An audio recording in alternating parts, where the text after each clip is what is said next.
നമസ്കാരം. IPL-ന്റെ 18ാം സീസണിലെ പോരാട്ടങ്ങൾ ആവേശകരമായി പുരോഗമിക്കവേ ഇന്ത്യൻ T20-യിൽ ഫസ്റ്റ് ചോയ്സ് വിക്കറ്റ് കീപ്പർ സ്ഥാനം ഉറപ്പിച്ചുകൊണ്ടിരിക്കുകയാണ് നമ്മുടെ എല്ലാം പ്രിയങ്കരനായ സഞ്ജു സാംസൺ. രാജസ്ഥാൻ റോയൽസ് ക്യാപ്റ്റനായ അദ്ദേഹം ബാറ്റിംഗിൽ ശ്രദ്ധേയമായ പ്രകടനമാണ് നടത്തിക്കൊണ്ടിരിക്കുന്നത്. ഇതോടെയാണ് ഈ ഫോർമാറ്റിൽ ടീമിന്റെ സ്ഥിരം ഫസ്റ്റ് വിക്കറ്റ് കീപ്പറായി സഞ്ജുവിനെ നിയോഗിക്കാൻ മുഖ്യ കോച്ച് ഗൗതം ഗംഭീർ ആലോചിക്കുന്നത്. വിക്കറ്റ് കീപ്പർ സ്ഥാനത്തേക്കുള്ള മത്സര രംഗത്തുള്ള മറ്റ് 3 പേരിൽ ഋഷഭ് പന്തും ഇഷാൻ കിഷനും ഏറെ പിന്തള്ളപ്പെട്ടപ്പോൾ ധ്രുവ് ജുറേൽ മുന്നോട്ട് വരികയും ചെയ്തിട്ടുണ്ട്. സീസണിൽ ഇനിയും മത്സരങ്ങൾ ബാക്കിയുണ്ട് എങ്കിലും ഋഷഭിനും ഇഷാനും ഇനിയൊരു തിരിച്ചുവരവ് നടത്താൻ സാധിക്കുമോ എന്നത് കണ്ടു തന്നെ അറിയണം. IPL-ലെ പോരാട്ടങ്ങൾ 5ാം റൗണ്ടിലേക്ക് കടക്കുമ്പോൾ ഇന്ത്യൻ വിക്കറ്റ് കീപ്പർമാരിൽ ഏറ്റവും അധികം റൺസ് സ്കോർ ചെയ്തിട്ടുള്ളത് രാജസ്ഥാൻ റോയൽസ് നായകനായ സഞ്ജു സാംസൺ തന്നെയാണ്. 4 മത്സരങ്ങളാണ് ഇതിനോടകം തന്നെ സഞ്ജു കളിച്ചിട്ടുള്ളത്. ഇവയിൽ നിന്നും 34.25 ശരാശരിയിൽ 152.22 എന്ന തകർപ്പൻ സ്ട്രൈക്ക് റേറ്റിൽ 137 റൺസ് സഞ്ജു നേടിക്കഴിഞ്ഞു. 16 ബൗണ്ടറികളും 5 സിക്സറുകളുമാണ് സഞ്ജു ഇതിനോടകം പായിച്ചിട്ടുള്ളത്.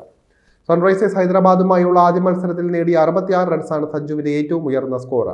പഞ്ചാബ് കിങ്സുമായുള്ള അവസാന മത്സരത്തിലും സഞ്ജു 50 കുറിക്കുമെന്ന പ്രതീതിയാണ് നൽകിയത്. മികച്ച ഫോമിൽ ബാറ്റ് വീശിയ താരം 26 പന്തിൽ 36 റൺസ് നേടി പുറത്താവുകയായിരുന്നു. ഈ സീസണിലാണ് സ്ഥിരം ബാറ്റിംഗ് പൊസിഷനായ 3ാം നമ്പർ വിട്ട് സഞ്ജു ഓപ്പണിംഗിലേക്ക് വരുന്നത്.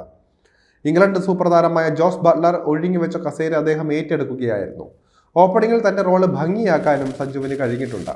ഇന്ത്യക്ക് വേണ്ടി T20-യിലും ഈ റോള് തന്റെ കൈകളിൽ ഭദ്രമാണെന്നാണ് സഞ്ജു ഇതിനോടകം തന്നെ തെളിയിച്ചു കൊണ്ടിരിക്കുന്നത്.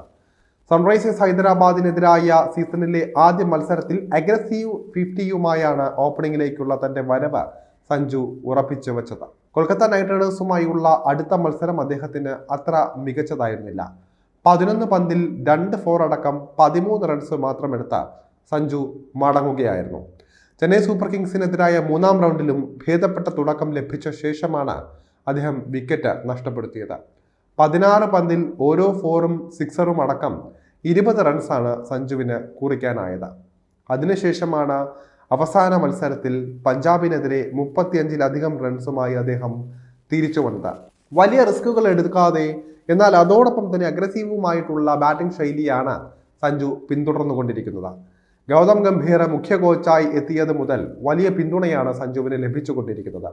അവസാനത്തെ 3 T20 പരമ്പരകളിലും ടീമിന്റെ ഫസ്റ്റ് ചോയ്സ് വിക്കറ്റ് കീപ്പറും ഓപ്പണറുമെല്ലാം മലയാളി താരം തന്നെയായിരുന്നു.